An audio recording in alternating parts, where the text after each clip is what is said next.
Ya, jadi Sulawesi Utara seperti yang disampaikan tadi bahwa bersyukur kita tidak pernah mendengar ada orang yang kelaparan. Ya. Ada kearifan lokal ya di Sulawesi Utara. Hampir setiap hari itu ada acara makan bersama. Ya. Di ibadah kolom, hari ulang tahun itu sharing kekayaan yang sudah sejak dulu. Ya. Sehingga orang-orang di Sulawesi Utara sangat mudah untuk mengakses makanan. Malah terkadang masalahnya kita itu justru mengalami kelebihan ya. Makanya kami sementara mengkampanyekan yang namanya stop boros pangan ya. Iya betul. Kalau orang hitung ya 2,6 juta penduduk Sulawesi Utara, kalau setiap orang itu setiap kali makan dia sisihkan satu butir nasi, berarti ada 2,6 juta butir nasi yang terbuang. Gitu ya? Kalau orang konversi ke kilogram, berapa kilogram?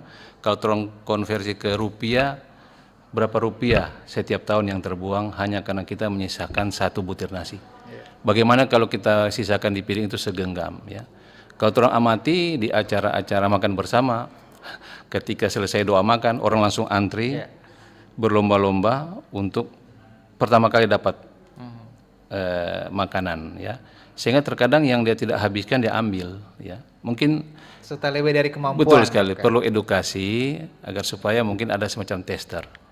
Dia tes dulu, ini yang dia mau kasih habis dia ambil agar supaya